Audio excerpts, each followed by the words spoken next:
Hey yo. So this is a video I've, toyed around with the idea of making for about 10 years now. Um, this is kind of who I am, and I know a lot of my friends watch my videos and they have a rough idea, but there's a lot more that I keep to myself because it's difficult. Um, so let's start from the beginning. Um, I'm Miles. I'm 21 years old. Um, I'm from Houston, Texas.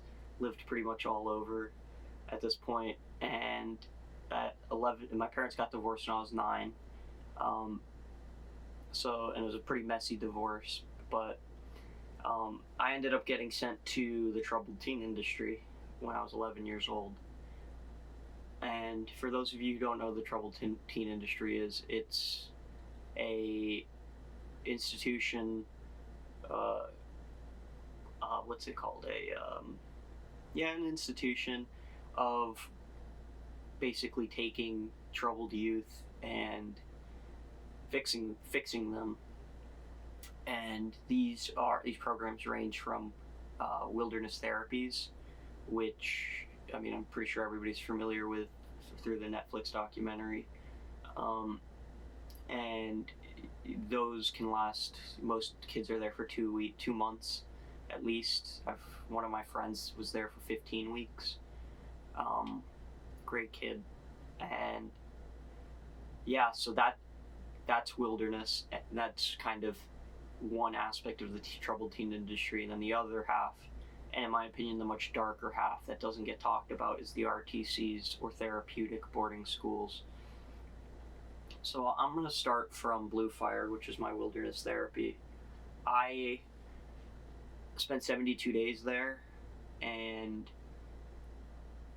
honestly I wasn't gooned, which I'm not using the Gen Alpha slang term for gooned. It's what we call gooning is when you get abducted from your room at night by two large individuals, and you don't get told where you're going, and they can tell you can do this the easy way or the hard way, and then they dangle a pair of handcuffs in front of you.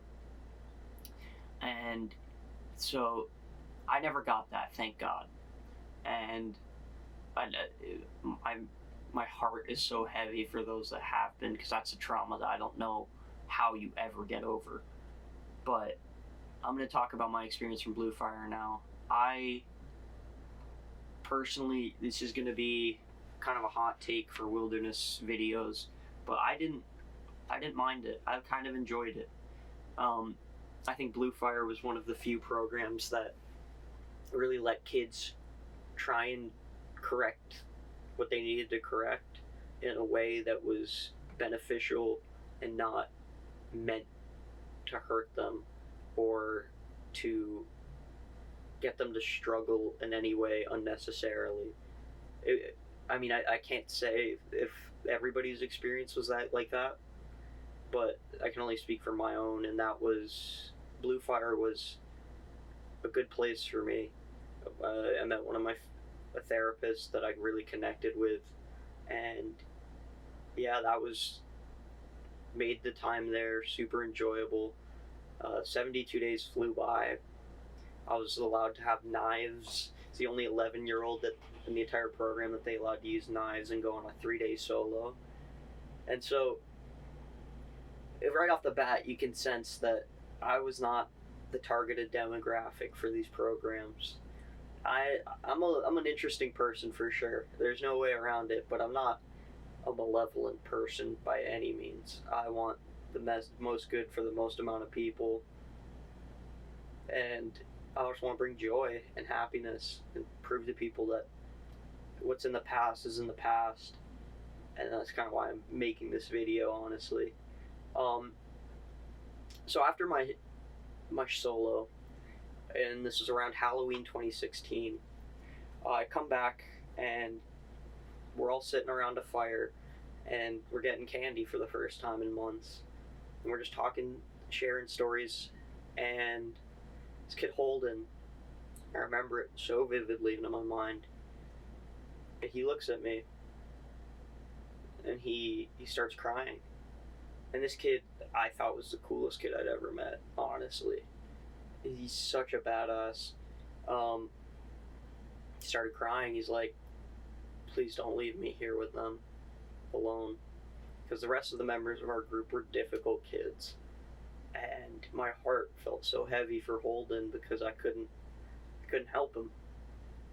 And I mean, there's a happy ending to Holden, but we'll save that for a sec. I end up then leaving for Cherry Gulch, and what I'm told going in is that it's a 1 to 2 month program. I sit down in the desk with the main. I don't even remember what his position was, but I think he was a shift manager / dean. His name was Cole. He's kind of a dickhead, and a performative little dickhead. And he told me that, yeah, you're going to be here 18 months. The fastest a kid's ever been out of here was 13. And I was shell-shocked. I was like, what? That's not what my parents have been telling me. It's not what the educational consultant told me. It's not what my therapist at Blue Fire was telling me. This was a revelation to me. This is something mind-boggling. I thought I was going to go home. And then he gets into the punishments there.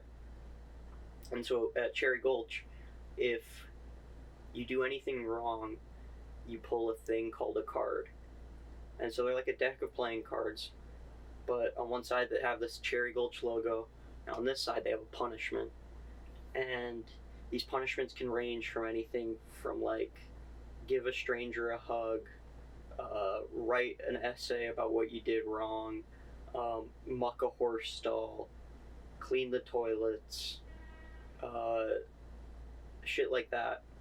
And so that's one punishment is already like a lot for a kid to deal with. But so one would be for disrespect, for minor disrespect. 3 would be for swearing. So if you swore, if I said fuck, I'd pull 3 cards. And then it levels up from there. If you disrespect somebody in a really hurtful way, then it's 10 cards. And then for threatening someone, it's 25. Minor destruction of property is 25. Major destruction of property is 50. And then major assault is 50. And then you max out at 50 cards. But then it gets into service hours. Then you can stack up to 8 hours of service hours. And when you do that, then you basically have to, before you can progress in the program, you have to do your 8 hours of community service, do your 50 cards, or do your 50 punishments, and then wait a week until your card count resets, and then you can progress, because each level has a certain card count that you cannot break. And if you break it, you have to wait until the next cycle to level up. And so I was generally pretty good about pulling cards. There was a lot of kids that were not. And I mean, it was systemically designed for you to fail and for you to struggle. And wait 1 second.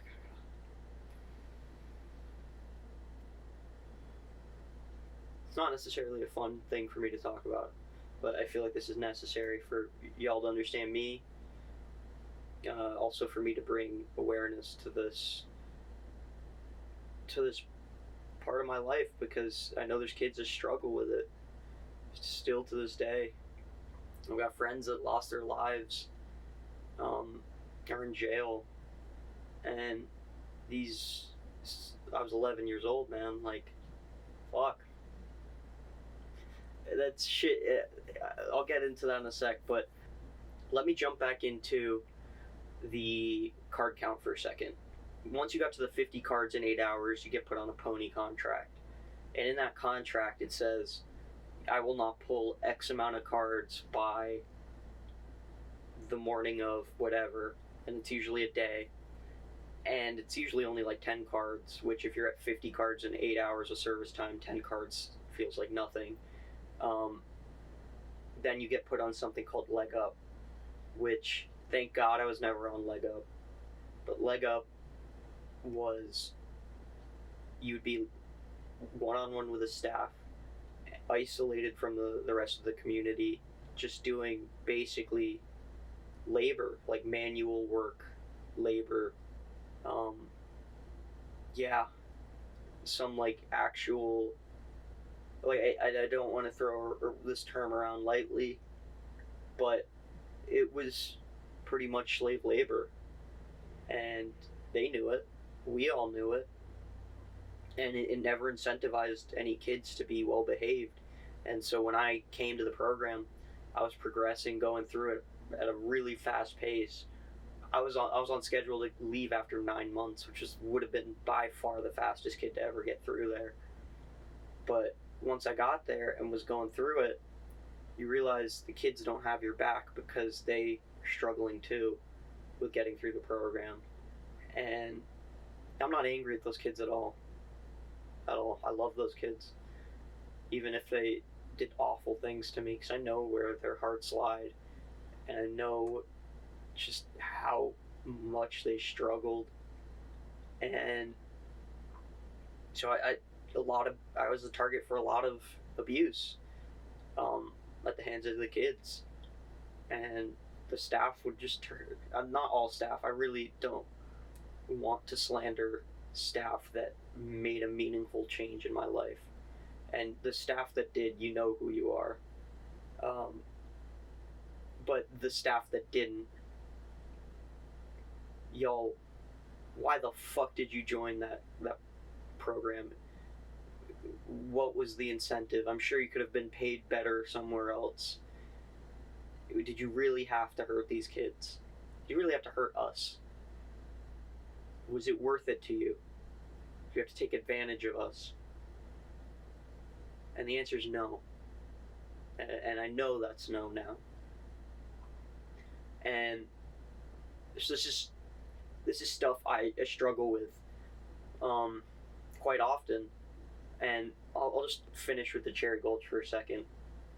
I ended up finishing the program in 11 months, which is, I think there's only 3 kids. I know I said 18 months earlier, but I think there was a couple kids that did it in like 12 to 13 months, which would still make me the fastest graduate of Cherry Gulch in its history at the time. But I mean, once you leave, your heart hurts so fucking heavily for all those that you can't help anymore. The screams, the cries, those are shit that it just haunts me daily. Because, I mean, we were kids, man. We were kids. And it's, you may be wondering why I'm deciding to make this video now, especially my friends, the ones that have known me pretty much since Blue Fire and Cherry Gulch and didn't know any of this about me. Why now? Why do I feel like I finally have the balls to say something? It's because the doors to Cherry Gulch thankfully are closed as of last month, and no more kids are going to be harmed at the hands of them. And I mean, there's so much shit that I've seen. I mean, I've seen a staff member give a student a black eye by punching him in the face. I've seen kids try to hang themselves with their laundry bags. Some kid took my Legos, put them in the urinal, of all things, and then shit on them. First of all, not the right toilet for shitting. Secondly, who the fuck thinks of that? Who, like, what? And, like, I was rightfully pissed. Go and tell the faculty, and they're like, oh, we can't do anything but clean it. And I'm like, I don't want it anymore. It has this dude's fucking bodily fluid on it. No. And so that was the culture around there. It was a free-for-all. It was the purge. I learned to be manipulative as fuck. Because I'm a skinny dude. And I'm not proud of this at all. I just, I need to recognize this part of myself. I had to learn to manipulate. I had to learn to survive. Yeah, I had a huge target on my back. I had to learn to minimize my target by making alliances with bigger kids, with the more loose cannon kids, those types of people, the ones that people were scared of. That was how I operated, which thank God I did, because it got me through there. And this Cherry Gulch was a fucked up place, and it's so good that it's closed. It honestly, if you're watching this, which I know you probably aren't, but there's 3 people I want to deliver something to. Krista Zimmerman, Bernie Zimmerman, Andy Sapp, the owners of Cherry Gulch. And this comes from the bottom of my heart and the bottom of a lot of Cherry Gulch boys' hearts. Go fuck yourself. Truly. You're evil, sick, perverted, manipulative. You lied in my medical files. And you did all of this shit to turn a profit. And you conned hundreds and thousands of families from getting to live with their kids by pretending there was a problem with them. You created the problem in that kid. And you are you're the one fucking profiting off of it. Well, all of us struggle day to day with how we can fit back into society. Sorry, the camera stopped recording for a sec. Yeah, these people are evil. They need to be held accountable, and I'm gonna try to hold them accountable the best I can. That's what this video is. And it's also, I want all members of the troubled teen industry to get together, rally for each other, stand for each other, be there for each other. This is what I learned through Blue Fire and Cherry Gulch. I learned how to be a leader. And people view me as a leader. I don't view myself that way. I have a very bad self-esteem. I view myself very lowly.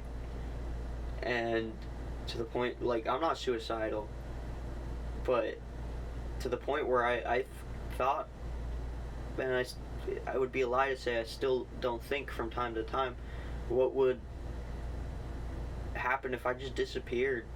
My soul longs to do that, just to disappear from this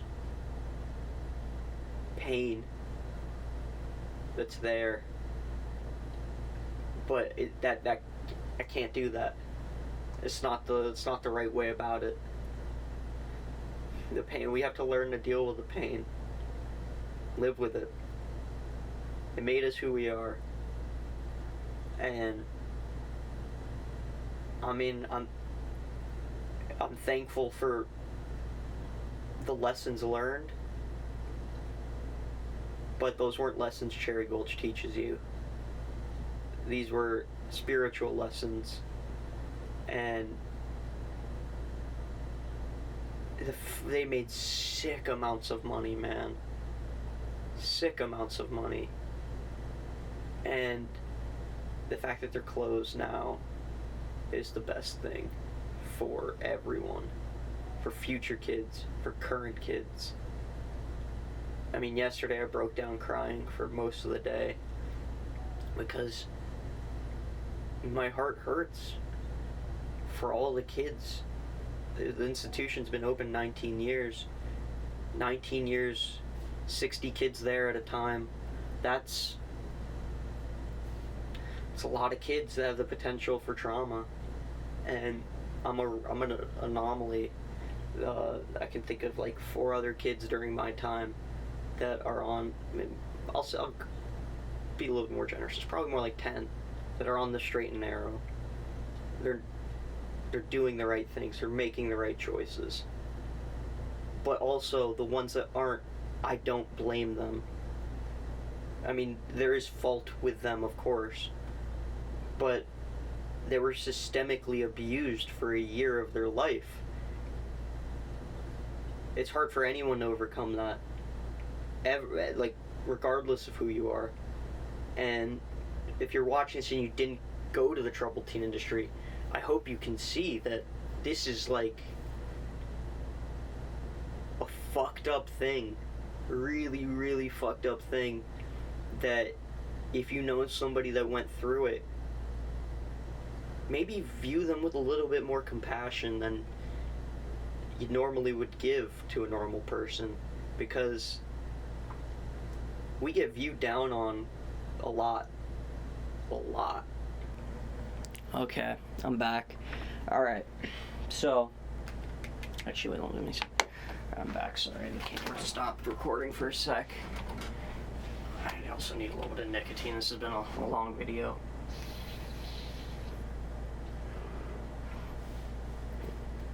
To Max,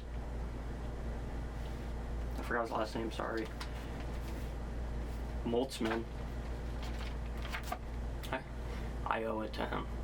I may not have met him, but he's a Cherry Gulch boy who's no longer with us. And granted, he didn't take suicide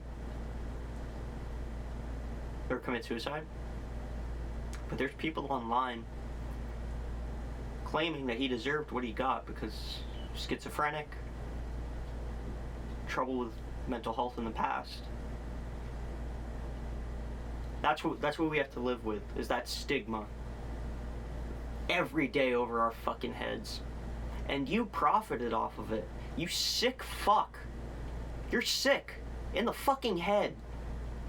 And I'm done. I'm done with this shit. You're a little fucking prick. All of you. All three of you. Actually, all four of you. Fuck you, Juanita. You fucking cunt.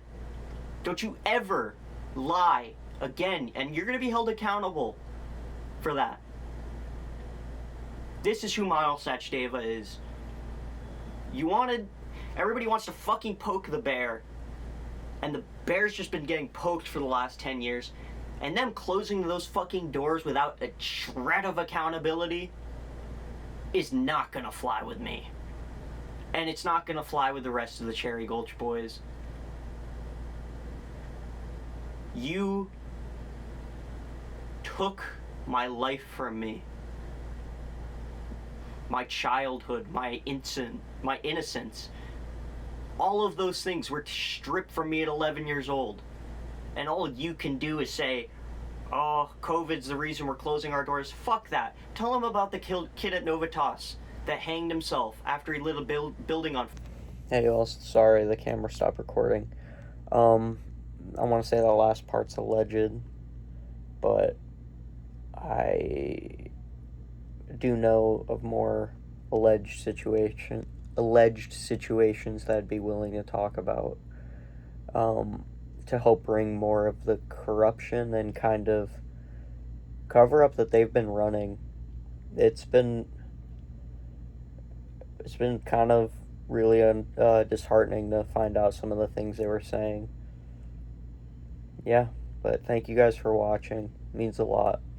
I know it's a different side of me, but this is kind of my real calling, is to put an end to this shit, because it's not good. It's not good. It's not good to feel kind of unwanted every day, but you get used to it. So to all the kids that went through the troubled teen industry, I'm here for you. Got comments? Leave them down below. I'll respond. Yeah, one small victory today with Cherry Gulch closing. But as I said, y'all will be held accountable. God sees all. And you guys are some shitty fucking people. Alright, to everyone else, love y'all. Peace.